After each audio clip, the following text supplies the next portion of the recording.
উনি এখন যে পরিমাণে হাঁটাহাঁটি যে দেখতে পাচ্ছেন, উনি যেভাবে হাঁটতেছেন, এই হাঁটাটা কিন্তু এতটা স্বাভাবিক ছিল না। আপনি একটু এই পায়ের উপর ভর দিয়ে হাঁটেন। এই পায়ের উপরে একটু ডাইভার্ট করেন। স্লাইটলি, হ্যাঁ। এটা হচ্ছে ওনার মোটামুটি হাঁটার এই পর্যায়ে মুভমেন্টটা আসছে। তো আশা করি উনি দ্রুত সময়ের ভিতরে ইনশাআল্লাহ সুস্থ হয়ে যাবেন। আসসালামু আলাইকুম। আমাদের একজন ফ্র্যাকচারের রোগী বেশ কিছুদিন হলো ম্যানেজ করতেছি। তো আমাদের এই পেশেন্টের যে প্রবলেম ছিল, প্রথম দিকে ওনার 2 পায়েই ফ্র্যাকচার কেস ছিল। বাম পায়ে ওনার অ্যাঙ্কেলে প্লাস্টার করা ছিল। প্লাস্টার করার পরে ওনার হচ্ছে অ্যাঙ্কেল জয়েন্টে লেফট অ্যাঙ্কেল জয়েন্ট একেবারে স্টিফ হয়ে যায় এবং মাসকিউলার কিছু চেঞ্জ আসে, যেটাকে আমরা ওয়াস্টিং বলি। অর্থাৎ সেখানে প্রথম থেকে অ্যাট্রোফিক্যাল চেঞ্জও ছিল, সেটা ধীরে ধীরে ট্রিটমেন্ট দেওয়ার পরে ওনার অ্যাঙ্কেল জয়েন্টের যে মুভমেন্টটা আসে, সেই অ্যাঙ্কেল জয়েন্টের মুভমেন্টটা অনেকটাই চলে আসে। তো যখন আমার কাছে উনি ভাই আবার হচ্ছে অনেকটাই সচেতন, আমি বলবো এটা এই কারণেই, কারণ উনি যেখান থেকে ট্রিটমেন্ট করিয়েছেন বা যে প্রাথমিক কেসে যে অর্থোপেডিক সার্জন যেভাবে সুন্দরভাবে ম্যানেজ করেছেন এবং প্রত্যেকটা স্টেপ ভালোভাবে ছিল। কিছু কিছু কমপ্লিকেশন সার্জারি করার পরে বা প্লাস্টার করার পরে এগুলো সাধারণত আসে। তো এই কমপ্লিকেশনগুলো ম্যানেজ করার জন্য ফ্রি থেরাপি চিকিৎসাটা দরকার হয়। তো আমি ওনার এই এক্স-রে সমস্ত ডিটেল হিস্ট্রি নেওয়ার পরে ওনার এক্স-রেগুলো ভালো মতো অ্যানালাইসিস করলাম, অ্যাসেসমেন্ট করলাম। করার পরে দেখলাম যে অ্যাকচুয়ালি ওনার প্রবলেমগুলো কীভাবে সলিউশন করা যায়। এবং উনি ওনার যে কেসটা মানে বলবো যে খুবই জটিল এবং খুবই ক্রিটিক্যাল একটা কেস, যে 2 পায়ে ওনার একেবারে সমস্যা হয়ে যায়। তো ফার্স্ট টাইম হচ্ছে যে ওনার অ্যাঙ্কেলের মুভমেন্টটা বা একটু আপনার অ্যাঙ্কেলের মুভমেন্ট একটু দেখান তো। অ্যাঙ্কেলের মুভমেন্ট মাশাআল্লাহ অনেক এখন বলা যায় যে নরমালি হয়ে গেছে।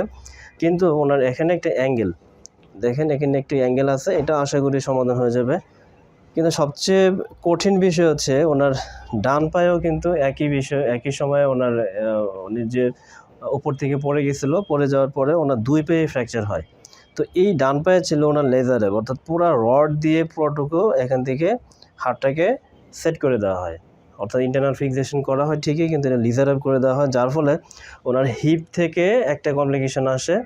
নি জয়েন্টটা তো একেবারে স্টিফ হয়ে যায় এবং অ্যাঙ্কেল জয়েন্টও স্টিফ হয়ে যায়, যে কারণে ওনার জন্য একেবারে মুভমেন্টটা ছিল খুবই কঠিন এবং এটা খুবই চ্যালেঞ্জিং বিষয়।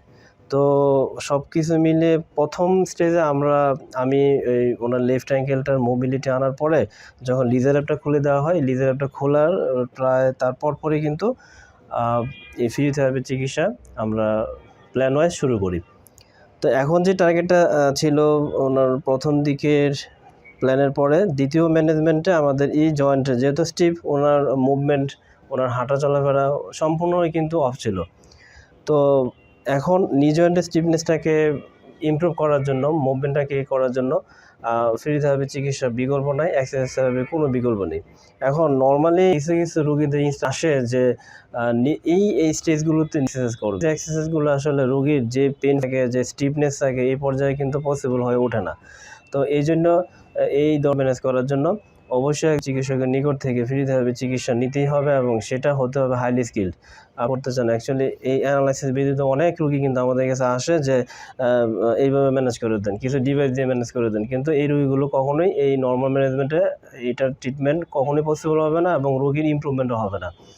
তো যাই হোক, আমরা ওনার এখন যে অনেকটাই স্বাভাবিক হয়ে আসছে, আমরা ওনার কিছু মুভমেন্টও দেখব। এখন ওনার অ্যাঙ্কেলটা একটু মুভমেন্ট করে একটু দেখান, একটু অ্যাঙ্কেলটা, আর নি জয়েন্টটা একটু বাস করেন, একটু বাস করে দেখান। হ্যাঁ, ঠিক আছে, অনেকটাই আমরা যখন ওনার হাঁটা দেখতে পাবেন যে অনেকটা হাঁটতে পারে। তো ভাই, আপনার কি অবস্থা হয়েছিল? কঠিন চ্যালেঞ্জের মুখে আপনি মানে দিন পার করতেছেন।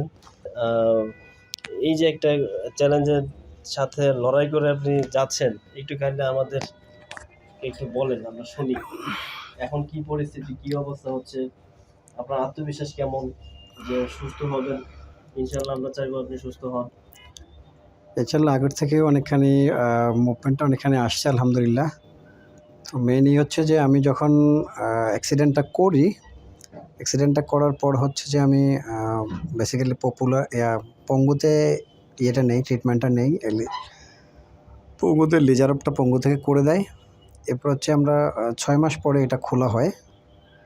খোলার পরে হচ্ছে যে ওনারা এটা যখন প্লাস্টার করে দেয় আমাকে, লেজারঅপটা রিমুভ করে, এরপরে হচ্ছে যে ওনারা 21 দিন পরে দেখা করতে বলে। প্লাস্টারটা খুলে দেয় 21 দিন পরে, কিন্তু এরপর আর ফিজিওথেরাপির ব্যাপারে ওনারা তেমন একটা সাজেস্ট করে না। তো তারপর হচ্ছে আমি পার্সোনাল একজন ডক্টরের সাথে দেখা করি, পপুলারের। ডক্টরের নামটা মেনশন করছি না।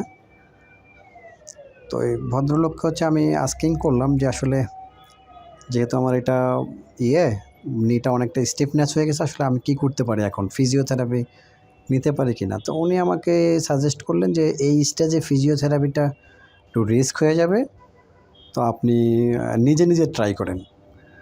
বাট আমি নিজেই নিটাকে কোনোভাবেই নাড়াতে পারছিলাম না, কারণ যেহেতু অনেক দিন এটা সোজা অবস্থায় ছিল, অনেকটা পেইনও ছিল। স্টিফনেসের কারণে আমি কোনো মতেই নাড়াতে পারছিলাম না। দেন হচ্ছে আমি নিজে একটু ডিসাইড করলাম যে আসলে, কারণ অ্যাজ আর্লিয়ার হচ্ছে 21 সালে আমার হচ্ছে সেমভাবে বাম পাটা এর আগে একটু আমি ভাঙছিল।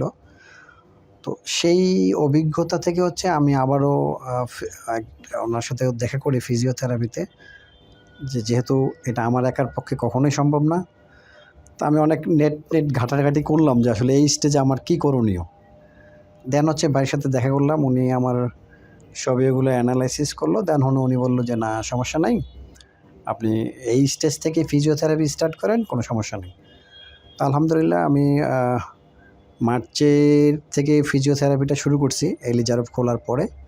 তো এখন আলহামদুলিল্লাহ অনেকখানি ইমপ্রুভমেন্ট আছে। তো আশা করতেছি যে স্টেজে এখন আছি আমি, আলহামদুলিল্লাহ পুরোপুরি সুস্থ হতে হয়তো কিছুটা সময় লাগলেও আমি হয়তো খুব দ্রুতই নর্মাল লিভিংটা শুরু করতে পারবো ইনশাআল্লাহ। এখন অবশ্য চলতে পারছি, হয়তো কিছুটা একটুই হচ্ছে, বেগ পেতে হচ্ছে, বাট তারপর ওনার ট্রিটমেন্টের পরে আমি অনেকখানি আলহামদুলিল্লাহ অনেকখানি ইমপ্রুভমেন্ট আছে, অনেকখানি সুস্থ, আল্লাহর ইচ্ছা। তো আশা করতেছি খুব শীঘ্রই ওনার বাকি কিছুদিন ম্যানেজ করলে আশা করতেছি খুব শীঘ্রই সুস্থ হয়ে যাবে ইনশাআল্লাহ। ধন্যবাদ ভাই।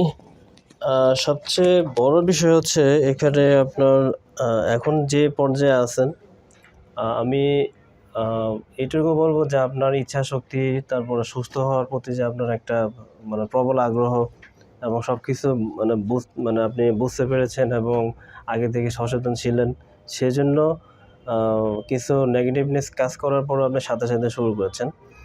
তো আমরা চাই যে এই ধরনের ফ্র্যাকচার বা পোস্ট প্লাস্টার কমপ্লিকেশন বা পোস্ট অপারেটিভ কমপ্লিকেশনগুলোতে যে ফিজিওথেরাপি চিকিৎসা দরকার হয়, এটা অনেকেরই অজানা। আমাদের দেশে আসলে অনেক এই বিষয়গুলো সম্পর্কে না জানার কারণে অনেকে অবহেলা করে এবং চিকিৎসা নিতে আসে না। যে কারণে এই ফ্র্যাকচার কেসগুলোতে যে কমপ্লিকেশনগুলো দেখা যায়, একদম এটা বলবো যে মারাত্মক কমপ্লিকেশন হয়। যেমন হচ্ছে একটা ফ্র্যাকচার স্টিফনেসের ফ্র্যাকচার কমপ্লিকেশন, যেমন জয়েন্ট স্টিফনেস হয়ে যায়, মাসেলের সফট টিস্যু টাইট হয়ে যায়, হ্যাঁ, ওয়াস্টিং ডেভেলপ করে ফেলে, তখন কিন্তু এটার রেজাল্টটা কিন্তু খুবই মারাত্মক হয়। কারণ এখানে কিন্তু ধীরে ধীরে অ্যাভাসকুলার নেক্রোসিসও কিন্তু ডেভেলপ করতে পারে। ব্লাড সার্কুলেশন কমে গিয়ে কিন্তু দেখা যাবে যে টিস্যুর আপনার হচ্ছে এখানে ফাইব্রোসিস বা এগুলো ডেভেলপ করে কিন্তু একটা ভয়াবহ অবস্থার দিকে যেতে পারে, যেটা রোগীর জন্য কখনোই ভালো ফল বয়ে নিয়ে আসবে না।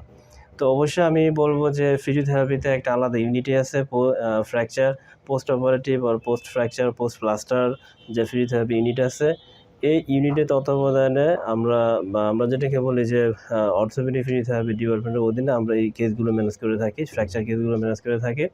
অবশ্যই যারা ফ্র্যাকচার কেসে অপারেশন করেছেন বা এই ধরনের কমপ্লিকেশনগুলো ডেভেলপ করতেছে, অথবা দেখা যায় প্লাস্টার করেছেন, প্লাস্টার অবশ্যই একটা রোগীর জন্য অর্থোপেডিক চিকিৎসক বলেন বা যে চিকিৎসকই হোক, সবাই কিন্তু চায় যে রোগী সুস্থ হোক।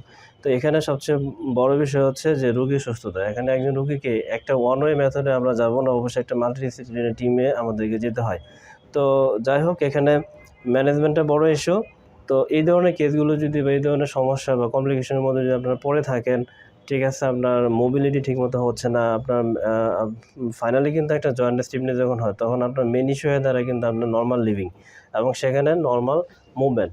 তো নর্মাল মুভমেন্টে যদি আপনি আনতে চান, অবভিয়াসলি যে পরিমাণ সময় দেওয়া হয়, প্লাস্টার হোক, ফ্র্যাকচার কেস হোক, যে সার্জারি করা হোক, তার একটা তার যে সার্জন যে একটা প্ল্যান করে দেন, তার পরপরই কিন্তু সব কিছু রিলিজ করার পরে অবশ্যই ফ্রিভাবে চিকিৎসকের সাথে দেখা করতে হবে এবং সমস্ত ফাইলপত্র নিয়ে ফ্রিভাবে চিকিৎসক অ্যানালাইসিস এবং ফিজিক্যাল এক্সামিনেশন করে দেন এটার কী ম্যানেজমেন্ট হবে সেভাবে যখন আপনি দ্রুত চিকিৎসা স্টার্ট করতে পারবেন, অবশ্যই আপনার এই যে স্টিফনেসগুলো বলেন, এই যে পোস্ট অপারেটিভ কমপ্লিকেশনগুলো বলেন, এগুলো আপনারা চাইলে এটাকে সমাধান নিতে পারবেন। আর যদি লেট করে ফেলেন তাহলে কিন্তু সমস্যা আপনারই হবে। অবশ্যই সচেতন হবেন, চিকিৎসা নেবেন সঠিক সময়ে।